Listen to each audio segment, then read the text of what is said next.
வணக்கம். அமரர் கல்கியின் பொன்னியின் செல்வன் பாகம் 5 தியாக சிகரம் அத்தியாயம் 48 நீ என் மகன் அல்ல. ஆதித்த கரிகாலன் இறுதி ஊர்வலம் காவேரி நதிக்கரையோரமாக தஞ்சையை நோக்கி சென்றபோது அந்த ஊர்வலத்தில் சோழ நாட்டு மக்கள் லட்சக்கணக்கானவர்கள் கலந்து கொண்டார்கள். வீரர்களை போற்றும் குணம் அந்நாளில் தமிழகத்தில் பெரிதும் பரவியிருந்தது. இடையில் சில காலம் சோழகுலம் மங்கியிருந்து விஜயாலய சோழர் காலத்திலிருந்து மீண்டும் தலையெடுத்ததை கண்டுமல்லவா?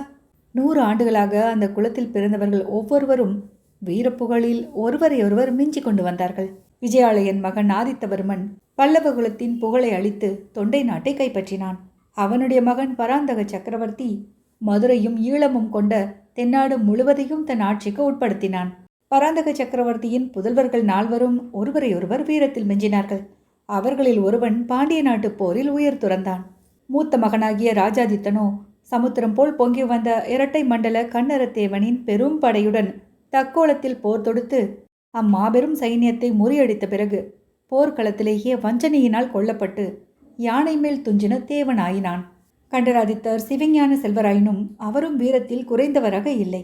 பின்னர் ஆற்றூர் துஞ்சிய அரிஞ்சயனுடைய குமாரர் சுந்தர சோழர் காலத்தில் தக்கோல போருக்கு பிறகு சிறிது மங்கியிருந்த சோழ சாம்ராஜ்யத்தின் புகழ் மீண்டும் மகோன்னதமடைந்தது. இவ்வாறு வழி வழியாக வந்த வீர பரம்பரையில் பிறந்தவர்களில் ஆதித்த கரிகாலனுக்கு ஒப்பாரும் இல்லை மிக்காரும் இல்லை என்று மக்களின் ஏகோபித்த வாக்கே எங்கும் கேட்கக்கூடியதாய் இருந்தது. 12ஆம் பிராயத்தில் சேவூர் போர்க்களத்தில் அவன் புரிந்த வீர தீர சாகச செயல்கள் அர்ஜுனன் மகனான அபிமன்யுவின் புகழையும் மங்க செய்துவிட்டனவல்லவா? இத்தகைய வீராதி வீரன் சில வருட காலமாக தஞ்சைக்கு வராமல் காஞ்சியிலேயே தங்கியிருந்த காரணம் பற்றி பலவித வதந்திகள் உலவி வந்தன. சிற்றரசர்கள் சூழ்ச்சி செய்து மதுராந்தகனுக்கு பட்டம் கட்டும் நோக்கத்துடன் ஆதித்த கரிகாலனை தஞ்சை பக்கம் வராதபடி செய்து வருகிறார்கள் என்பது ஒரு வதந்தி. முன்னொரு காலத்தில் கரிகால் வளவன் வடநாட்டுக்கு படையெடுத்து சென்று இமயமலையின் உச்சியில் புலிக்கொடியை நாட்டிவிட்டு வந்தது போல் அதே பெயர் கொண்ட ஆதித்த கரிகாலனும் செய்ய விரும்பி சபதம் செய்திருக்கிறான் என்றும் அந்த சபதம் நிறைவேறாமல் அவன் தஞ்சைக்கு திரும்ப விரும்பவில்லை என்றும் அதற்கு பழுவேற்றையர் முதலியவர்கள் குறுக்கே நின்று தடுத்து வருகிறார்கள் என்றும் இன்னொரு வதந்தி பரவியிருந்தது. எனவே திடீரென்று ஒரு நாள் ஆதித்த கரிகாலன் இறந்து விட்டான் என்றும் சம்புவரையரின் மாளிகையில் வஞ்சனையினால் கொல்லப்பட்டான் என்றும் செய்தி பரவவே சோழ நாட்டு மக்களின் உள்ள கிளர்ச்சி எப்படி இருந்திருக்கும் என்று சொல்ல வேண்டியதில்லை அல்லவா? அந்த வீர புருஷனுக்கு இறுதி மரியாதை செய்வதற்கு மக்கள் லட்சக்கணக்கிலே திரண்டு வந்து சேர்ந்ததிலும் வியப்பில்லைதானே? ஊர்வலம் தஞ்சையை அணுகிய போது ஜனக்கூட்டம் ஜன சமுத்திரமாகவே ஆகிவிட்டது. தஞ்சை நகர மக்களும் தஞ்சை கோட்டையை சுற்றிலும் சூழ்ந்திருந்த தென் திசைப்படை வீரர்களும் கூட்டத்தோடு கூட்டமாக சேர்ந்து விட்டார்கள். அவர்களை எல்லாம் கோட்டைக்குள் அனுமதித்தால் பல விபரீதங்கள் நேரிடலாம் என்று முதன்மந்திரி அனிருத்தர் எச்சரித்ததின் பேரில் துயரக்கடலில் மூழ்கியிருந்த சக்கரவர்த்தியும் அவருடைய குடும்பத்தாரும் கோட்டைக்கு வெளியிலேயே வந்துவிட்டார்கள். சுந்தர சோழரை பார்த்ததும் அந்த மாபெரும் கூட்டத்தில் ஒரு பேரிரைச்சல் எழுந்தது. சோழ நாட்டை சுந்தர சோழர் அரசு புரிந்த போது ஹா என்ற சத்தமே கேட்டதில்லை என்று சிலா சாசனங்கள் சொல்கின்றன. ஆதித்த கரிகாலரின் மரணத்துக்கு முன்னால் குடிகொண்டிருந்த நிலைமை அச்சிலா சாசனங்களில் பொறிக்கப்பட்டிருக்கிறது. இன்றைக்கோ ஹா ஐயையோ என்ற சத்தங்கள் லட்சக்கணக்கான குரல்களில் எழுந்தன. அபிமன்யுவை பறிகொடுத்த அர்ஜுனனுடைய நினைவு அநேகருக்கு வந்தது. ஆனால் அபிமன்யுவோ பகைவர் கூட்டத்துக்கு மத்தியில் தன்னந்தனியாக நின்று அசகாய சூரத்தனங்கள் செய்துவிட்டு உயிரை விட்டான். இங்கேயோ ஆதித்த கரிகாலன் மதுராந்தகனின் மண் அசையினாலும் சிற்றரசர்களின் அதிகார வெறியினாலும் சூழ்ச்சிக்கு ஆளாகி கொல்லப்பட்டான். மக்களின் மனதில் குடிகொண்டிருந்த இந்த எண்ணத்தை உறுதிப்படுத்தும் காரியங்களும் வெளியில் நடந்தன. ஆதித்த கரிகாலனுடைய சடலம் தஞ்சை கோட்டைக்கு வெளியில் எல்லோரும் வந்து பார்க்கும்படியாக வைக்கப்பட்டிருந்தது. அனைவரும் வந்து பார்த்து கண்ணீர் விட்டு போனார்கள். ஆனால் மதுராந்தகர் மட்டும் வரவில்லை. பழுவேட்டரையர்களும் வரவில்லை.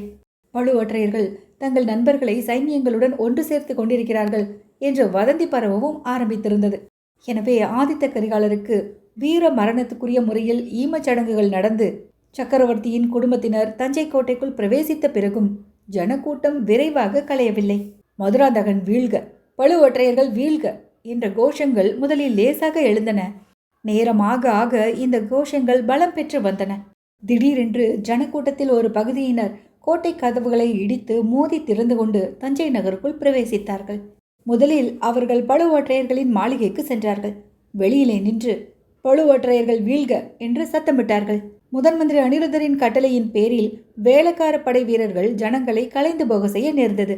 இதற்கிடையில் மதுராந்தகத்தேவன் அனிருத்தரின் வீட்டில் ஒளிந்து கொண்டிருக்கிறான் என்பதாக ஒரு வதந்தி பரவியது. ஜனங்கள் அனிருத்தரின் வீட்டை போய் சூழ்ந்து கொண்டார்கள். எங்கே அந்த பேடி மதுராந்தகன்? வெளியே வரச் சொல்லுங்கள், வெளியே வரச் சொல்லுங்கள் மதுராந்தகனை என்று கத்தினார்கள். அச்சமயம் உண்மையாகவே மதுராந்தகன் அனிருத்தரின் வீட்டுக்குள் தான் இருந்தான். வெளியிலே ஜனங்களின் கூக்குரலை கேட்டுவிட்டு அவன் நடுநடுங்கினான். அனிருத்தரை பார்த்து, முதன்மந்திரி, என்னை எப்படியாவது கோட்டைக்கு வெளியில் அனுப்பிவிடுங்கள், ரகசிய சுரங்க வழியாக அனுப்பிவிடுங்கள். என்னை ஆதரிக்கும் நண்பர்களுடனே நான் போய் சேர்ந்து கொள்கிறேன். இந்த உதவியை தாங்கள் செய்யும் பட்சத்தில் நான் சோழ சிம்மாசனத்தில் ஏறும்போது தங்களே முதன்மந்திரியாக வைத்துக் கொள்வேன் என்று சொன்னான். ஐயா, சிங்காதனம் ஏறுவதை பற்றி இப்போது ஏன் பேச வேண்டும்? இன்னும் சுந்தர சோழ சக்கரவர்த்தி உயிருடன் இருக்கிறாரே என்றார் அனிருத்தர். சுந்தர சோழர் தம் குமாரனுக்கு ஈமக்கடன் செய்துவிட்டு திரும்பி வந்ததை நீங்கள் பார்க்கவில்லையா? அவர் முகம் எவ்வாறு பேய் அடித்தது போல் இருந்தது என்பதை கவனிக்கவில்லையா? நான் இந்த மச்சு மேடையிலிருந்து பார்த்து கொண்டிருந்தேன். அதிக காலம் இனி உயிரோடு இருக்க மாட்டார். அருள்மொழியாவது நானாவது சிங்காதனம் ஏறி இந்த ராஜ்யத்தை ஆள வேண்டும். சுந்தர சோழர் எனக்கு பட்டம் கட்டவே பிரியப்படுகிறார். நீங்களும் அன்னையும் எதற்காக அதற்கு குறுக்கே நிற்க வேண்டும் என்றான் மதுராந்தகன். இளவரசி, தங்கள் அன்னை குறுக்கே நிற்பதற்கான காரணம் இல்லாமல் போகுமா? அது கேளுங்கள், இந்த வீட்டை சூழ்ந்திருக்கும் மக்களின் கூச்சலை. சுந்தர சோழர் இஷ்டப்பட்டால் மட்டும் போதுமா? சோழ நாட்டு மக்கள் இஷ்டப்பட வேண்டாமா என்று கூறிவிட்டு, ஆஹா, இதென்ன என்று அனிருத்தர் வீதியில் எட்டி பார்த்தார். பழைய கூக்குரலுக்கு பதிலாக இப்போது அருள்மொழிவர்மர் வாழ்க, பொன்னியின் செல்வர் வாழ்க, ஈழங்கொண்ட வீராதி வீரர் வாழ்க என்ற கோஷங்கள் கிளம்பின. கம்பீரமான குதிரை மேலேறி அருள்மொழிவர்மர் அங்கே வந்து கொண்டிருந்தார். அவரை பின்தொடர்ந்து அத்தனை ஜனங்களும் போனார்கள். சில நிமிட நேரத்துக்கெல்லாம் அனிருத்தர் வீட்டின் வெளிப்புறம் வெறுமையாகிவிட்டது. அனிருத்தருக்கு முன்னால் இருந்து மதுராந்தகனும் அந்த காட்சியை பார்த்து கொண்டிருந்தான். அவனுடைய கண்கள் பொறாமை தீயினால் கோவைப்பழம் போல சிவந்தன. இந்த பிள்ளையிடம் அப்படி என்னதான் வசீகரம் இருக்கிறதோ என்று தனக்குத்தானே சொல்லி பொறுமை கொண்டான். அனிருத்தர், இளவரசே, ஈழத்து ராணியை கொன்றவனை பின்தொடர்ந்து சின்ன பழுவேற்றையர் ஓடிய போது நீர் அந்த பாதாள சுரங்க வழியில் இருந்ததற்கான காரணம் என்ன என்று கேட்டார். பொன்னியின் செல்வன் யானைப்பாகன் வேஷத்தில் அரண்மனைக்கு வந்தபோது எனக்கு மிக்க மனச்சோர்வு உண்டானது. அவனும் நானும் ஒரே சமயத்தில் அந்த கோட்டைக்குள் இருக்க பிரியப்படவில்லை. பழுவேற்றையர் சுரங்க வழியை எனக்கு ஏற்கனவே காட்டி கொடுத்திருந்தார். அதன் வழியாக போய்விடலாமா என்று யோசித்துக் கொண்டு அரண்மனை தோட்டத்தை சுற்றி கொண்டிருந்தேன். அப்போது ஒருவன் சுரங்கப்பாதை வழியாக வெளியில் வருவதை பார்த்தேன். அவன் என்னை நெருங்கி, இளவரசே, தங்களை பார்க்கத்தான் வந்தேன். பெரிய பழுவேற்றையரும் கந்தமாறனும் தங்களை உடனே அழைத்து வரும்படி என்னை அனுப்பினார்கள். தங்கள் சிம்மாசன உரிமையை ஆதரித்து நிற்க பெரிய சைனியங்கள் தயாராகியிருக்கின்றன என்றான். அவனுடைய தோற்றம் எனக்கு சிறிது சந்தேகத்தை உண்டாக்கியது. பெரிய சைன்யம் தயாராகி இருந்தால் நான் ஏன் வெளியில் வர வேண்டும்? அவர்களே இங்கு வந்து கொடும்பாளூர் படைகளை தோற்கடித்துவிட்டு என்னை சிம்மாசனத்தில் ஏற்றி வைக்கட்டுமே என்றேன். அந்த மனிதன், இளவரசே, அது மட்டுமல்ல, தங்களுடைய பிறப்பை குறித்து ஒரு பயங்கரமான மர்மம் இருக்கிறது. அதை வேறு யாரும் உங்களுக்கு சொல்ல துணிய மாட்டார்கள். நான் சொல்வேன் என்றான். அப்படியானால் வா, உடனே போகலாம் என்றேன் நான். அதற்கு அவன், முதன்மந்திரி அனிருத்தருக்கு ஒரு செய்தி சொல்ல வேண்டியிருக்கிறது, அதை சொல்லிவிட்டு வருகிறேன். நீங்கள் முதலில் போய் சுரங்கப்பாதையில் ஒளிந்திருங்கள் என்றான். அதன் பேரில் பொக்கிஷ நிலவரைக்குள் போய் நான் காத்திருந்தேன். முதன்மந்திரி, தங்களை அவன் வந்து பார்த்தானா? என் பிறப்பை குறித்த பயங்கரமான மர்மம் என்னவாக இருக்கக்கூடும் என்று கேட்டான் மதுராந்தகன். இளவரசி, தங்களுக்கு அதை வெளியிட்டு சொல்லும் உரிமை பெற்றவர் தங்கள் அன்னை செம்பியன் மாதேவி ஒருவர்தான். எனக்கு ஓரளவு தெரிந்திருந்தாலும் நான் அதை சொல்லக்கூடாது என்றார் அனிருத்தர். இந்த சமயத்தில் அம்மாளிகையின் வாசலில் மறுபடியும் கலகலப்பு சத்தம் கேட்டது. முதன்மந்திரி எட்டி பார்த்தார். ஆகா, இதோ உங்கள் அன்னையை வந்துவிட்டார் என்றார். சிறிது நேரத்திற்கெல்லாம் செம்பியன் மாதேவி அனிருத்தரின் வீட்டு பெண்மணிகளை பார்த்து பேசிவிட்டு மேல் மாடிக்கு வந்தார். அந்த தேவியின் முகத்தில் அப்போது சோகம் ததும்பி கொண்டிருந்தது. அனிருத்தர் எழுந்து உபசரித்து சுட்டிக்காட்டிய ஆசனத்தில் தேவி உட்கார்ந்தார். சிறிது நேரம் தலையை குனிந்து பார்த்த வண்ணமாக இருந்தார். அந்த மேல் மாடத்திலும் மாளிகைக்கு வெளியிலும் வீதியிலும் நிசப்தம் குடிகொண்டிருந்தது. பின்னர் செம்பியன் மாதேவி மதுராந்தகனையும் அனிருத்தரையும் ஒரு முறை பார்த்துவிட்டு, ஐயா, என் கணவர் என் தலை மீது இந்த பாரத்தை சுமத்திவிட்டு மேற்றிசைக்கு எழுந்தள்ளிவிட்டார். தவறு செய்தது என்னவோ நான் தான். ஆனால் அவர் இச்சமயம் இருந்திருந்தால் நான் இவ்வளவு துன்பப்பட நேர்ந்திராது என்றாள். அப்போது மதுராந்தகன் கண்களில் கோபக்கனல் பறக்க, நீ ஏன் இப்படி வேதனைப்படுகிறாய்? ஏன் அடிக்கடி என் தந்தையின் பெயரை எடுக்கிறாய்? தஞ்சாவூர் சிம்மாதனத்தில் நான் ஏறப்போகிறதெனவோ நிச்சயம். அதற்கு தடையாக இருந்தவர்களில் ஒருவன் இறந்து போனான். அருள்மொழிவர்மன் என்னை விட வயதில் சிறியவன். நான் உயிருடன் இருக்கும்போது அவனுக்கு ஒரு நாளும் பட்டம் கட்ட மாட்டார்கள். நீ மட்டும் குறுக்கே நில்லாமல் கருணை செய்ய வேண்டும். அம்மா, பெற்ற பிள்ளைக்கு துரோகம் செய்யும் அன்னையை பற்றி யாராவது கேள்விப்பட்டதுண்டா? சிவபக்த மணியாகிய நீ ஏன் எனக்கு துரோகம் செய்ய பார்க்கிறாய் என்றான். என் குழந்தாய், பெற்ற பிள்ளைக்கு தாய் விரோதமாக இருப்பது பயங்கரமான துரோகம்தான். ஆனால் என் கணவர் எனக்கு அவ்விதம் கட்டளையிட்டு சென்றிருக்கிறார். அவருடைய கட்டளையை நிறைவேற்றுவது என்னுடைய கடமை. சொல்கிறேன் கேள். மண்ணாசை ரொம்ப பொல்லாதது. ராஜ்யத்தின் மேல் ஆசை அதைவிட கொடியது. தலையிலே முடிசூடி கொண்டிருப்பவர்களைப் போல் இவ்வுலகத்தில் கவலைக்குள்ளாகி இருக்கிறவர்கள் வேறு யாரும் இல்லை.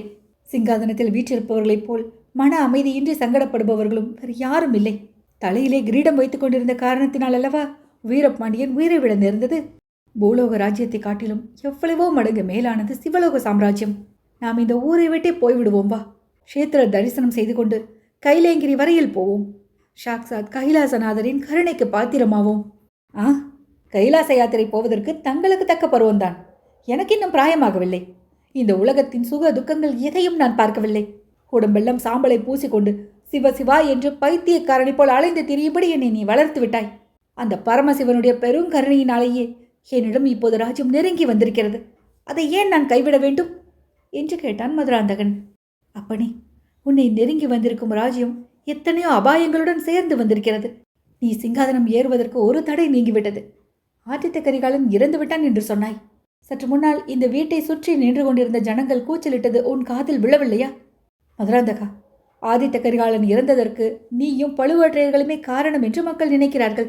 உன்னை எப்படி சக்கரவர்த்தியாக அவர்கள் ஒப்புக்கொள்வார்கள்?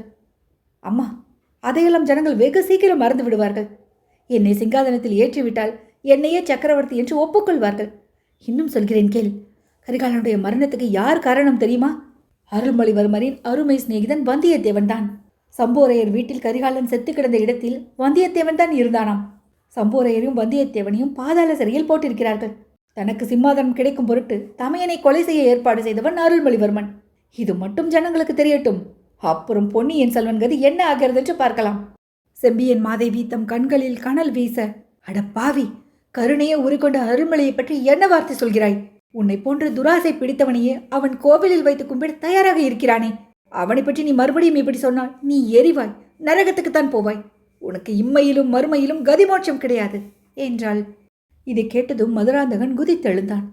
அடி பேயே, உன் சொந்த மகனுக்கு சாபம் கொடுக்கிறாய், என்னுடைய விரோதிக்கு ஆசை கூறுகிறாய். நீ என்னுடைய தாயாராக இருக்க முடியுமா? இல்லவே இல்லை என்று மதுராந்தகன் உள்ளம் நொந்து கொதித்து கூறினான். அப்போது செம்பியன் மாதேவி, அப்பா, உனக்கு நான் இதை என்றைக்கும் சொல்ல வேண்டாம் என்றிருந்தேன். உன்னுடைய பிடிவாதத்தினால் சொல்லும்படி செய்துவிட்டாய். உண்மையிலேயே நான் உன்னை பெற்ற தாயார் அல்ல, நீ என் மகனும் அல்ல என்றாள். மதுராந்தகன் கம்மிய குரலில், நான் சந்தேகித்தது உண்மையாக போய்விட்டது. நீ என் தாயார் இல்லாவிட்டால் என் தாயார் யார்? நான் உன் மகன் இல்லை என்றால் பின் யாருடைய மகன் என்றான். தேவி முதன் மந்திரியை பார்த்து, ஐயா, தாங்கள் சொல்லுங்கள். என்னுடைய அவமானத்தை நானே சொல்லும்படி தயவு செய்து வைக்க வேண்டாம் என்றாள். முதன் மந்திரி அனிருத்தர் மதுராந்தகனை பார்த்து சொன்னார், இளவரசே, தங்களை சின்னஞ்சிறு குழவி பருவத்திலிருந்து எடுத்து வளர்த்த அன்னையை மனம் நோகும்படி செய்துவிட்டீர்கள். எப்படியும் ஒரு நாள் தாங்கள் உண்மை அறிந்து கொள்ள வேண்டியதுதான். இப்போதே அதை தெரிந்து கொள்ளுங்கள். செம்பியன் மாதேவிக்கு கல்யாணமான புதிதில் தன் வயிற்றில் ஒரு குழந்தை பிறக்க வேண்டுமென்றும் அக்குழந்தை சோழ சாம்ராஜ்யத்தின் சக்கரவர்த்தியாக வேண்டுமென்றும் ஆசை கொண்டிருந்தார். அவள் கர்ப்பம் தரித்து குழந்தை பெற்ற எதிர்பார்த்து கொண்டிருந்த சமயத்தில் அவருடைய கணவர் வெளியூருக்கு சென்றிருந்தார். அதே சமயத்தில் அதே காலத்தில் அக்காலும் தங்கையுமான 2 ஊமை ஸ்திரீகள் அரண்மனை தோட்டத்தில் குடியிருந்தார்கள். அவர்களில் ஒருத்தி கர்ப்பம் தரித்து குழந்தை பெற்ற எதிர்பார்த்து கொண்டிருந்தார். செம்பியன் மாதேவி க்ஷேத்ராடனம் சென்றிருந்த போது அனாதையாக காணப்பட்ட அந்த கர்ப்பஸ்திரியை அழைத்து வந்திருந்தார். அவளுடைய சகோதரி தஞ்சாவூருக்கு அருகில் இருக்கிறாள் என்று கேள்விப்பட்டு கர்ப்பஸ்திரிக்கு உதவி செய்வதற்கு அவளை வரவழைத்துக் கொண்டிருந்தாள். செம்பியன் மாதேவிக்கு குழந்தை பிறந்தது. முதன் மந்திரி அனிருத்தர் ராஜ்யத்துக்கு பிள்ளை பிறந்திருப்பதன் பொருட்டு வாழ்த்து கூற வந்தார். அப்போது செம்பியன் மாதேவி கண்ணீர் விட்டு ஹோவென்று அழுதாள். பிறந்த குழந்தை உயிரில்லாமல் அசைவற்று கட்டையைப் போல் கிடந்தபடியால் அவ்வாறு அவள் துக்கப்பட்டாள். ஐயா, என் கணவர் வந்து கேட்கும்போது நான் என்ன பதில் சொல்வேன் என்று விம்மி அழுதாள். அவளுடைய துயரத்தை கண்டு பொறுக்க முடியாமல் அனிருத்தர் ஒரு யோசனை கூறினார். தோட்டத்தில் குடியிருந்த ஊமை பெண்ணுக்கு ஒரு ஆணும் ஒரு பெண்ணுமாக 2 குழந்தைகள் பிறந்திருப்பதை அவர் அறிந்திருந்தார். அந்த ஊமை பெண்ணிடம் சென்று குழந்தைகளை அங்கேயே விட்டுவிட்டு போய்விட்டால் அவர்கள் அரண்மனையில் வளர்வார்கள் என்று ஜாடையினால் தெரிவித்தார். அந்த ஊமை பெண் வெறி பிடித்த பைத்தியக்காரி போல் இருந்தாள். முதலில் அவள் குழந்தைகளை கொடுக்க மறுத்தாள். சற்று நேரம் கழித்து குழந்தைகளை விட்டுவிட்டு ஓடிய விட்டாள். உடனே அனிருத்தர் அவளுடைய தங்கையை கொண்டு ஆண் குழந்தையை செம்பியன் மாதேவியிடம் கொண்டு விட செய்தார். உயிரின்றி கட்டை போல் கிடந்த குழந்தையை ஒருவருக்கும் தெரியாமல் கொண்டு போய் புதைத்து விடும்படி ஊமை தங்கையிடம் கொடுத்தனுப்பிவிட்டார். மற்றொரு பெண் குழந்தையை தன்னுடைய வீட்டுக்கு எடுத்து சென்று அங்கிருந்த தன்னுடைய சீடன் ஆழ்வார்க்கடியானிடம் கொடுத்து பாண்டிய நாட்டுக்கு அனுப்பி வைத்து விட்டார். இவ்விதம் குழந்தை மாற்றம் செய்தது செம்பியன் மாதேவியின் உள்ளத்தில் உறுத்தி கொண்டே இருந்தது. ஒரு நாள் கண்டராதித்த தேவரிடம் உண்மையை ஒப்புக்கொண்டு விட்டாள் அந்த மகான். அதனால் பாதகமில்லை பெண்ணே. யார் வயிற்றில் பிறந்த குழந்தையாக இருந்தால் என்ன? சிவபெருமான் அளித்த குழந்தைதான். உன் வயிற்றில் பிறந்த குழந்தையைப் போலவே வளர்த்து வா. ஆனால் வேறு குலத்தில் பிறந்த பிள்ளை சோழ சிங்காதனத்தில் ஏறக்கூடாது. அப்படி செய்வது குல துரோகமாகும். ஆகையால் சிறு பிராயத்திலிருந்தே இவனை சிவபக்தனாகும்படி வளர்த்து வருவோம். சோழ சாம்ராஜ்யம் வேண்டாம், சிவபக்தி சாம்ராஜ்யமே போதும் என்று இவனை சொல்லும்படி வளர்ப்போம். ஆனால் எந்த காரணத்தை முன்னிட்டும் இவனை தஞ்சாவூர் சிங்காதனத்தில் ஏற்றி வைப்பதற்கு மட்டும் நாம் உடந்தையாக இருக்கக்கூடாது. அந்த சந்தர்ப்பம் வரும்போது நான் உயிரோடு இல்லாவிட்டாலும் நீ உறுதியுடன் இருந்து சோழர் குலத்தை காப்பாற்ற வேண்டும் என்று கேட்டுக்கொண்டார். மதுராந்தகா, நீ கண்டராதித்த தேவருடைய புதல்வனும் அல்ல, செம்பியன் மாதேவி வயிற்றில் பிறந்த பிள்ளையும் அல்ல. ஊர் சுற்றி தெரிந்த அனாதை ஊமை பெண்ணின் மகன். உன்னை இந்த தேவி தம் சொந்த குழந்தையை விட 100 மடங்கு அதிகமாக சீராட்டி பாராட்டி வளர்த்து வந்தார். இப்போது அவருடைய கருத்துக்கு மாறாக நடக்காதே. தேவி சொல்வதை கேள், அதனால் உனக்கு நன்மையே விளையும் என்றார் அனிருத்தர். அத்தியாயம் 48 நிறைவுற்றது.